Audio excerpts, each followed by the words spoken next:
Hello, everyone, and welcome to Season 3, Episode 12 of the MFFL Nation Show. I am Mason, a.k.a. MFFL Nation, your host, and I'm back at it again with Mavericks Digest, a.k.a. Unk. I'm here. 2 in a row, man.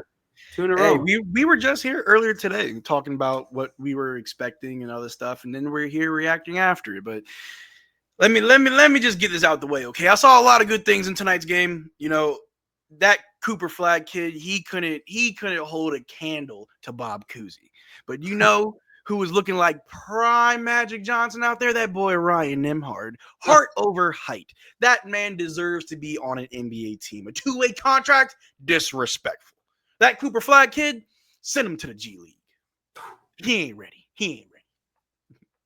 They're gonna clip that.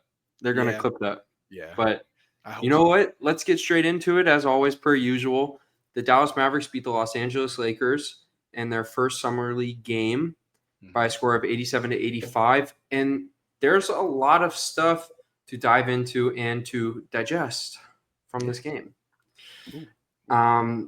Firstly, I do want to talk about Cooper Flagg. Mm-hmm. Throughout, the live tweets from everyone in tonight's game, I think what I realized a lot is that people, like we talked about last episode, were expecting for him to go out and drop an efficient 30 ball in his first game. And I think, and we talked about this before the show too, what Cooper did tonight isn't going to be the role that he's going to have these first few years in Dallas. So I'm not worried whatsoever. In fact, the 5 for 21, I honestly just like the fact that he got 21 shots up. I was surprised. I was shocked. Yeah. I thought he was able to get – Jason Kidd has really vocalized it too lately. He wants to make Cooper very uncomfortable so that eventually you get comfortable in these uncomfortable situations. So, 5 for 21 from the field, 0 for 5 from 3, but still had 10 points, 6 rebounds, 4 assists, a clutch block, and 3 steals. So the intangibles were amazing. The shot wasn't there tonight. I think, shout out to my guy Mavs Muse. He tweeted, Victor Wembanyama was 2 for 13 in his summer league debut.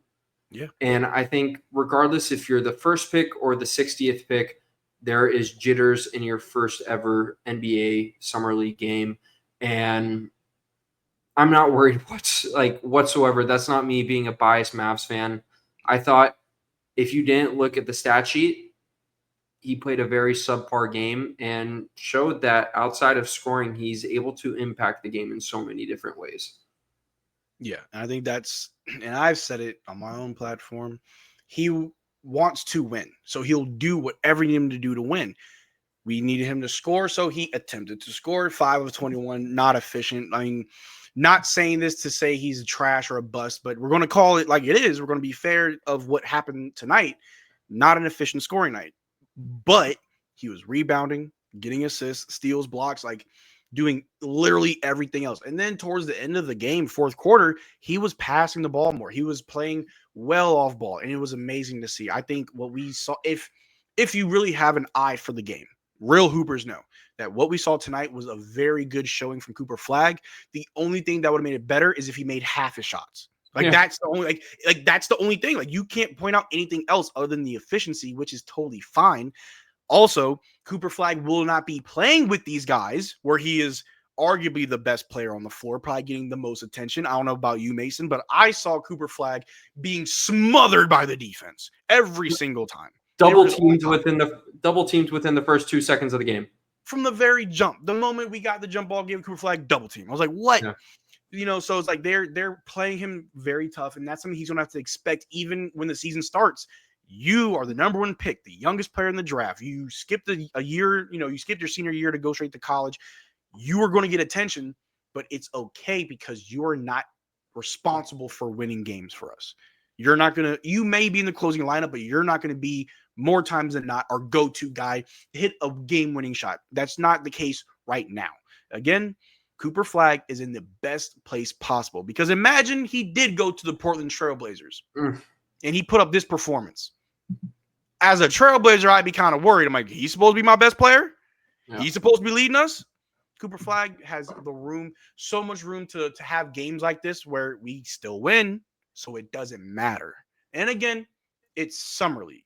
The first game of Summer League. It isn't that big of a deal. I was more so watching the good parts. I don't want to ignore the bad. They're there, but the good parts, right? How did he handle bringing the ball down? What do his handles look like? His court vision, his decision making, the IQ. Those are the things I was looking for, and I liked what I saw. Good ball handling skills, good ball security. He had very good instincts on defense. He had 3 steals? Yep. Those are the things that a lot of good offensive players lack, but he's got that already. Not worried about him at all. And only 1 turnover, and it was a travel when he slipped in the paint. Yeah. So, I mean, I'm not worried whatsoever. In fact, I think I'm assuming he's going to play on Saturday against the Spurs. I think he's going to have a big rebound game. If you look at his numbers in college, it's very rare he had 2 straight bad games. So I think he's going to have that rebound game. It will be a high-stakes game, summer league-wise, just because he's going up against Dylan Harper and that kind of hype that the Mavs sort of saw tonight. So that's something to look out for. Again, not worried whatsoever about his performance tonight. But at the end of the day, I don't know if you were listening to the ESPN broadcast as well, but Tim Legler sort of talked about his shooting form. And he mentioned pure, but he did mention that I know. his pinky placement was a little. I love Tim Legler. But did you see the rotation of the ball? I like his shot. I like it. I don't got a problem with it. It's not glaring. But however, and not to cut you off, I will say though, if Tim Legler notices it, if Tim Legler can notice it and mention it, that's a minor thing that our shooting coach can fix, right? That's not to us, we don't have a problem with what we saw, but it was a very minor detail that someone only as good as Tim Legler could point out, because the opposite of being like Caleb Martin's jump shot, Stevie Wonder could have told you it was broken. But Cooper Flagg, again, if there's any hitch or problem in his game, it's always going to be those minor details, like his pinky. Yep, 1,000%. And I think, you bring up shooting coach. The Mavericks are bringing in Mike Penberthy, who won a championship with the Lakers and was the shooting coach for the Denver Nuggets when they won a championship in 2023. So, and, I believe you noted as well, worked with Luka Doncic before as well. So that's someone who Cooper can utilize. Obviously, guys like Phil Handy as well. And not to mention, he's playing with a top 3 shooter of all time in Klay Thompson. So, I mean, he's got all the tools to just be great. Yeah, exactly. And the next person I want to talk about, who you and I have both just been overly ecstatic about since he was signed by the Mavericks right after the draft, is Ryan. I almost call him Andrew just because of how much he's played like him tonight. But Ryan Nembhard, I mean, 33 minutes, 21 points, 5 assists, 2 rebounds, 8 for 14 from the field, 1 for 2 from 3. I mean, his game looked so fluid, and I swear I'm not trying to hype him up. But those last few last few minutes, the mid-range, the 3, it looked like Andrew. There we go. It looked like Andrew. The clutchness. It is a gene, and the Mavericks got one of the biggest steals in the offseason. I don't care if people think I'm overhyping it. Ryan Nembhard is going to crack the Mavericks rotation this upcoming season. He is going to prove a lot of people wrong. He's the definition of height over heart. And heart over height. I don't give a crap if I just missaid it. I'm spitting right now, and I might have mixed up my words, but I love this kid's game style. And we've talked about it so much. He was constantly making the right plays. His IQ's insane, man. Insane. And I don't think this is one of these players that Mavs fans get obsessed with for 1 or 2 games, and then he just has this insane fall off. This is a legit basketball player. And Nico Harrison deserves credit for these past 2 years for bringing in phenomenal 2-way contract players. You've brought in Ryan Nembhard, and then we're going to talk about Miles Kelly. Then last year, Brandon Williams, Kessler Edwards, AJ Lawson, Kai Jones. I mean, the list goes on. And, I do want to give Nico's props there. So obviously, the Luka trade, ridiculous, but you got to show credit to the rights and the wrongs. And so I think that's something very impressive that not just Nico, but the Mavericks organization has done. But to get back on to Ryan, very impressed. Yeah. I mean, I think you hit the nail on the head. The one thing you said that definitely I think rings true is he's not a player that Mavs fans will fall in love with as far as a few games or even just the potential. Because I think another player before the start of the next season that a lot of fans were kind of hyped for and want to see more of was Jason Gortman. Yep. And he's not a bad player by any means, but it definitely was, the potential of what you saw. You're like, he could be great. Give him more time. Where with Ryan, I'm like, no, right now, I said it myself. It's a little bit disrespectful. He's on a two-way deal. He deserves a standard NBA contract. And will he have perfect games? No. He'll have games where good or bad, whatever. But watching him tonight, he looked like he's been here before. He looked like poised. You talk about rookies in summer league, their first game, jitters, and I didn't see it with him. Poised the entire game. I saw very little mistakes. I saw he almost stripped the ball out of the center's hand. There was a mismatch, and they tried to pass it to him. Got in on inside. How'd you do it? Don't know. You're only 5'11". His shot was good. He was 6 of 14, 6 of 12, something like that. 8 of 14. 8 of 14. Beautiful. He was I think 1 of 4 from 3, 2 of 4 from 3. 1 of 2. 1 of 2 from 3. Perfect. 4 of 4 from the free throw line. I know that much. 5 assists. Those are the numbers of a backup point guard that will pay dividends for the Mavs. And obviously, I'm happy that we have D'Angelo Russell. Very high on him. I will be till he proves me otherwise. But I said it on my own channel. I'll take Ryan Nembhard over Dante Exum.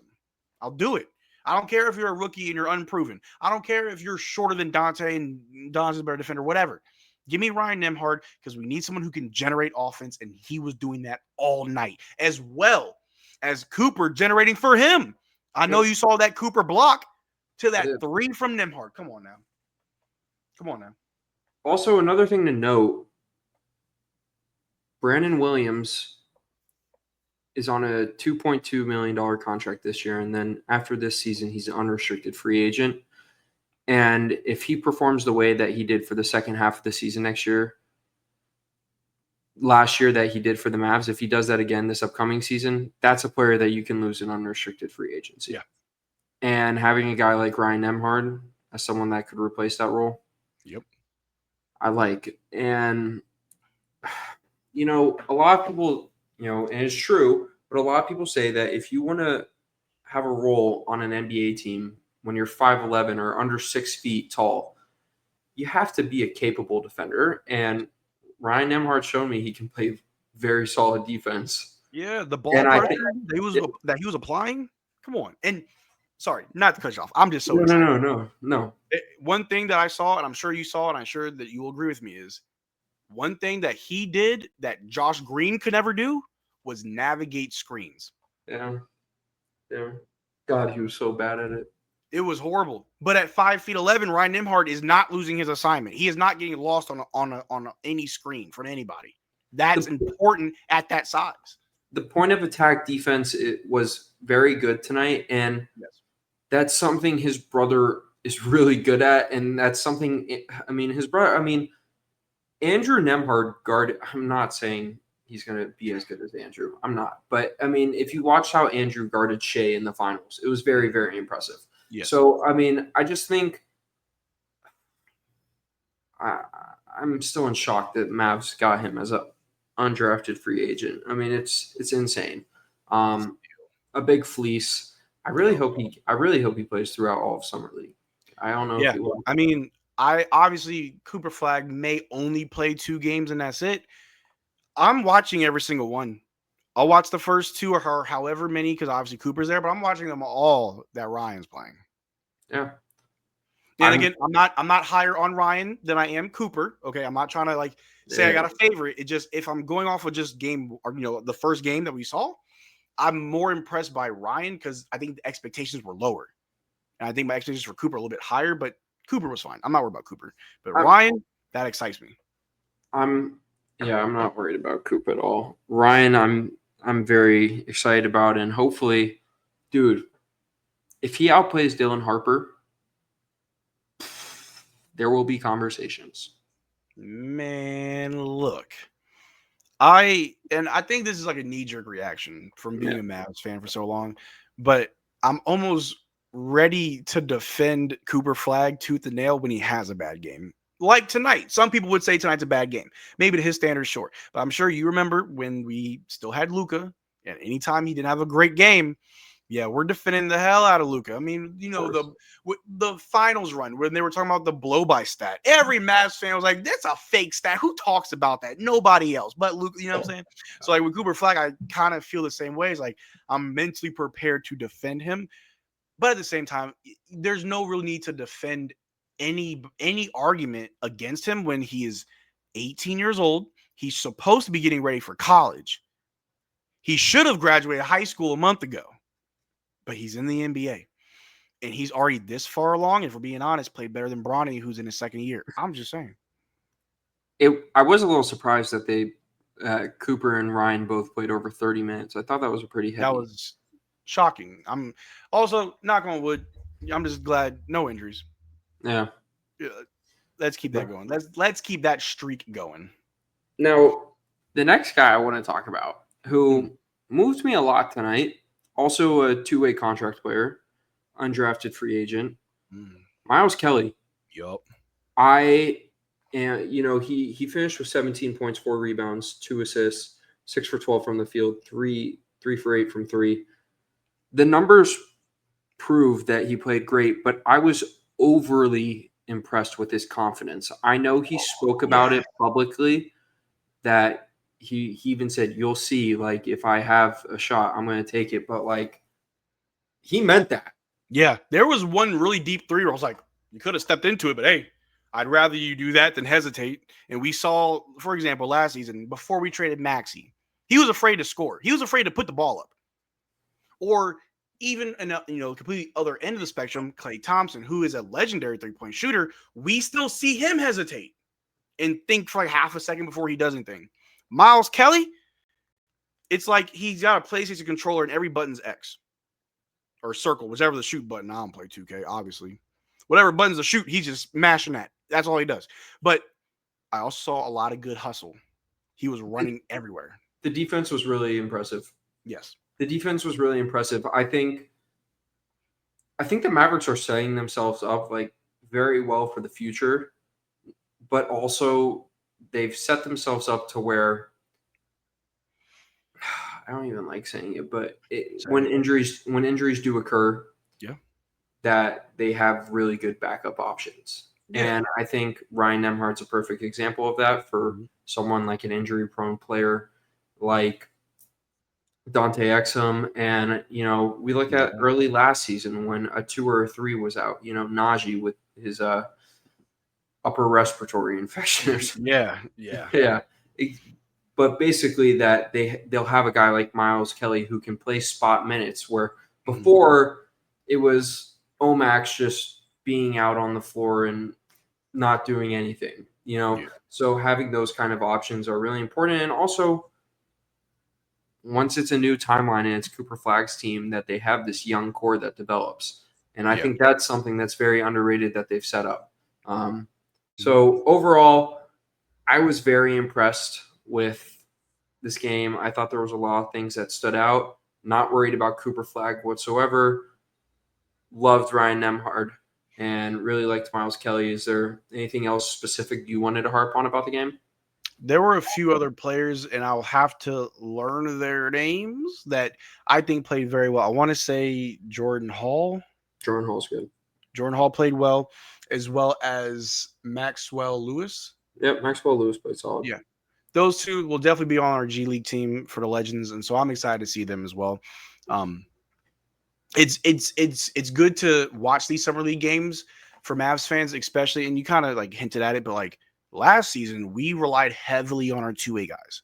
So just because they're on two-way contracts or G League players doesn't mean that they're nobodies. Like we saw firsthand how important that they are without those players, if the NBA did not have two-way players as a thing, we would have been forfeiting games.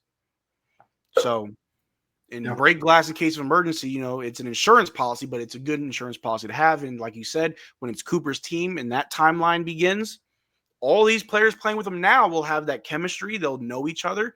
Perfect. Beautiful. A seamless transition. Yep. So, I think it's a very exciting time in Dallas. Yeah.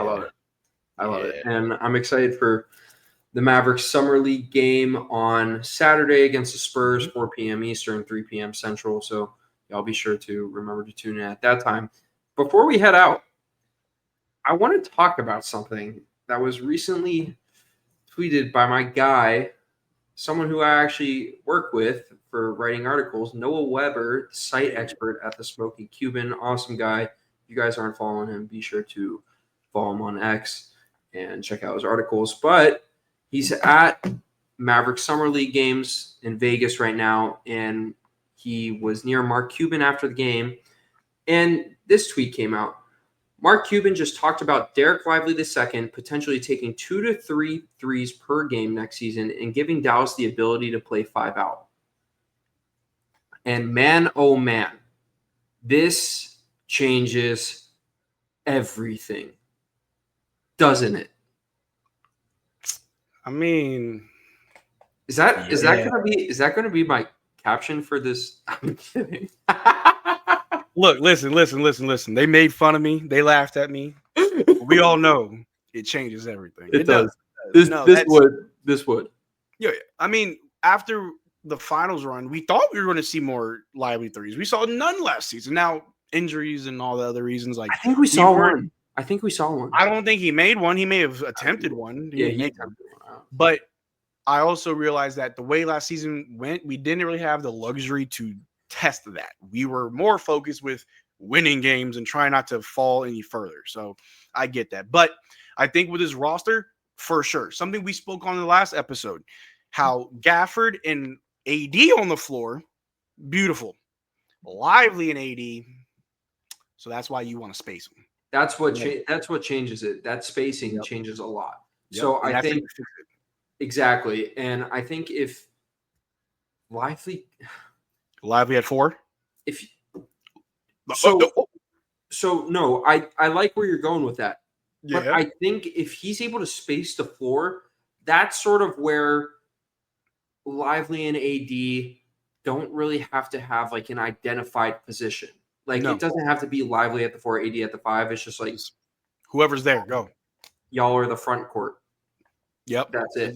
So I think also what we talked about a lot on last episode was the doubling.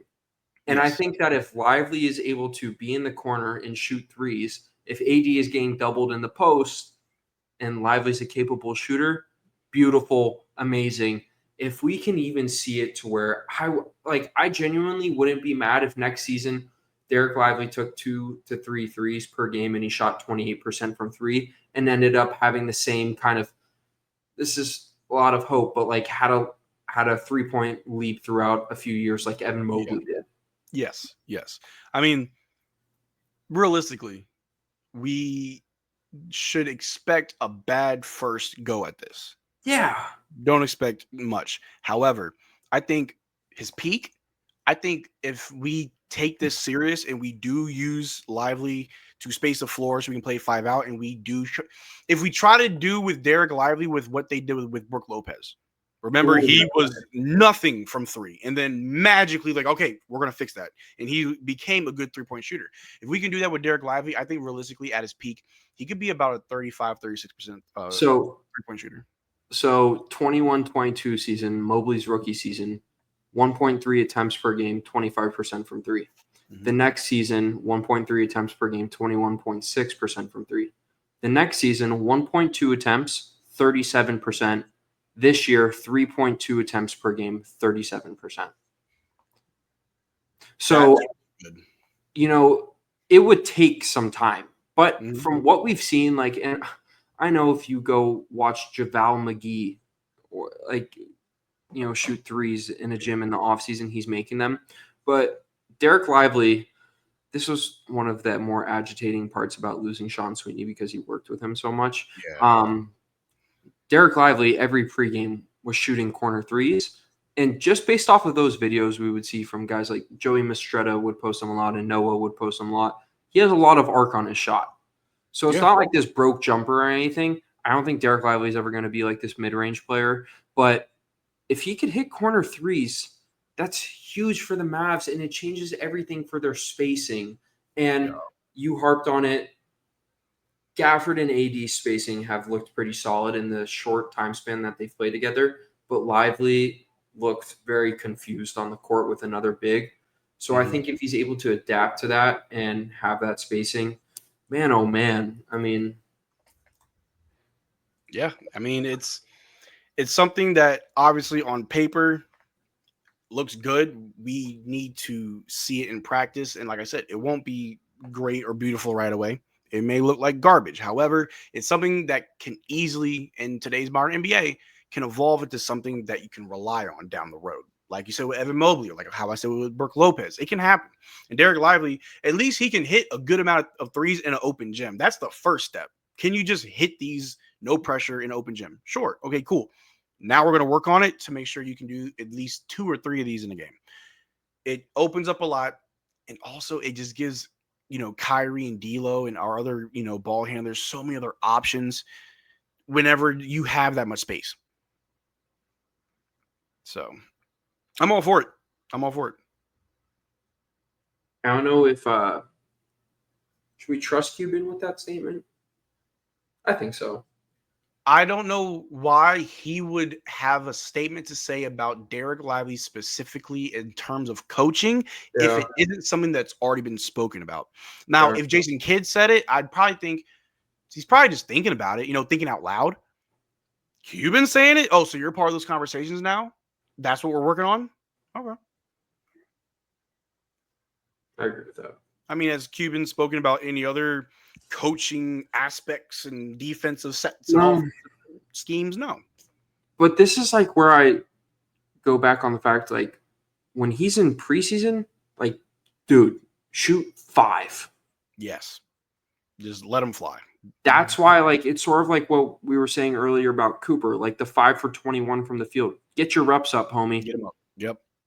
Get very uncomfortable. Like, I think he had like 2 air balls in the mid-range. I don't care. I really don't. He's adjusting. It's a different game. College versus NBA.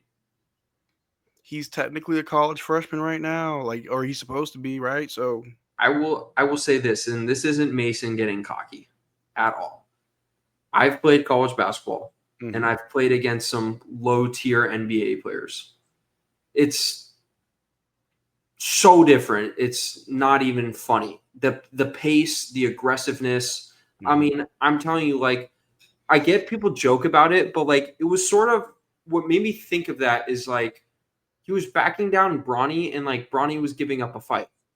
It was giving a fight. And Cooper Flagg is cooking Bronny any day of the year, but it just shows how different the strength and aggressiveness is in levels of basketball. So, I mean, I'm very excited to watch the game on Saturday. I think Cooper Flagg's totally fine. I'm excited for Ryan Nembhard and excited to see Dereck Lively shoot some threes. Anything else you got to add on to that? There was a moment in the game where I want to say I saw Miles Kelly hit a baseline floater. I was like, Najee Jr.? I think it was Miles Kelly. I want to say it was Miles Kelly, but I was like, oh. Oh, no, Najee broke my heart with that hat. Yeah, I saw he was repping them Phillies, the Eagles. Him and Brunson. I don't know what it is about. There's always a Mavericks player that's also an Eagles fan. He's not even from Philly, though. That's the weird thing. I don't get it. I thought he would be a Commanders fan. Who's your team? Saints. Hey, I'm from New Orleans, born and raised. That's right. Yeah, I was only in Maryland for a few years. I was there for a little bit, and I left. Yeah, but yeah, my team not that good though. It was pretty cool to see how many like people affiliated with the Mavs organization was there tonight. I saw just from ESPN, Kidd, Vogel, Cuban, Kyrie, Najee, Christie. Patrick Dumont was there. Kyrie, not. Yeah. Kyrie, yeah. Yeah. No, I think that was awesome. There was also when he hit that turnaround jumper on Bronny right in front of our guys. Loved it. There was just a tweet that came out about it. Shout out to, I think Mike Curtis just tweeted it out. Cooper Flagg was asked about that play, and he said, "I definitely heard my teammates. It was cool seeing them and them showing up in support of us. I didn't really say anything. They were kind of saying stuff a couple of plays before. That was just a funny moment." I'm very excited. I think it's really cool, and I think the Mavs have like the perfect balance of like vets, middle-aged. Nico actually talked about like vets, middle-aged players, and then the young guys. So I'm very excited. As always, I appreciate you for coming on, man. I mean, I feel like I owe you big time, bro. Not at all, man. I absolutely love it. I need to collab more. Like unfortunately, I've fallen into like this weird like tunnel vision of where it's like I'm on my channel. It's like, well, there's other creators I can work with. Oh, but my channel. So I'm glad that you invite me onto your channel. I do appreciate it. I could talk hoop all day long, and I definitely need to collab with other people. So I appreciate it. And one of these days I'll have you on my channel for sure. Best believe that.